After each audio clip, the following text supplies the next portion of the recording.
Assalamualaikum warahmatullahi taala wabarakatuh. Sini saya berkongsi panduan untuk membuat kursus menggunakan site kursus VLE Frog saya pada Frogster. Okey. Yang pertama iaitu nota bina site dan juga aktiviti forum. Yang kedua, nota menggunakan teks, aktiviti rakaman suara dan file drop.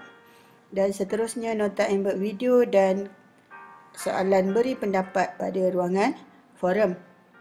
Okay, cara-caranya itu pada Frog. Okay, saya ada bina site ni, tab bina site. Jadi saya masukkan forum. Jadi forum ni saya sediakan soalan berdasarkan nota.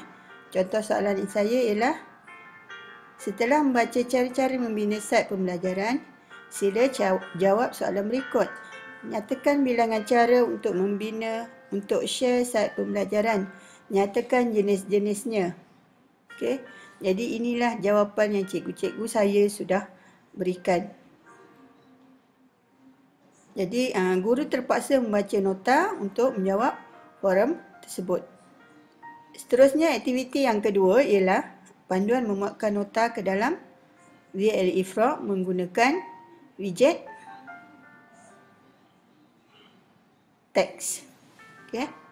Jadi aktiviti yang saya jalankan ialah jawab soalan berdasarkan nota di atas dengan merekod suara anda. Sebutkan nama penuh anda, widget teks yang digunakan untuk.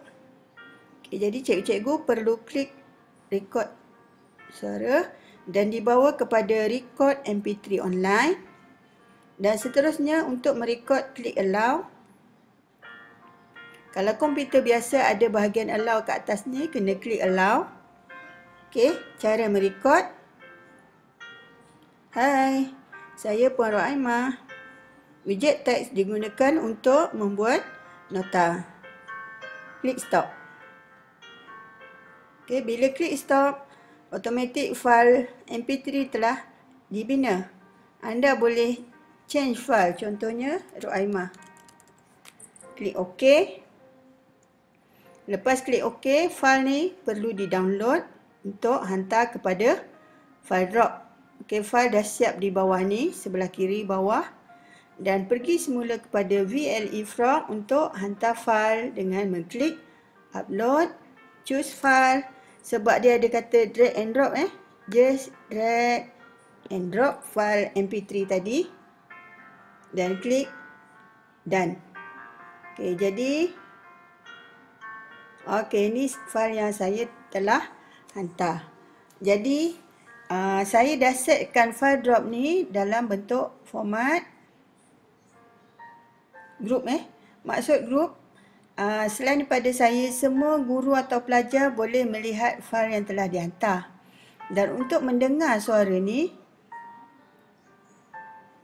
contohnya nak dengar suara saya tadi, klik sini.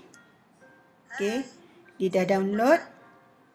Kemudian pada Frog, saya boleh letakkan di sini contohnya, contoh rakaman suara. Saya masukkan media, double klik, upload, drag and drop file tadi. Dan jadi kita boleh keluarkan arahan dalam bentuk suara.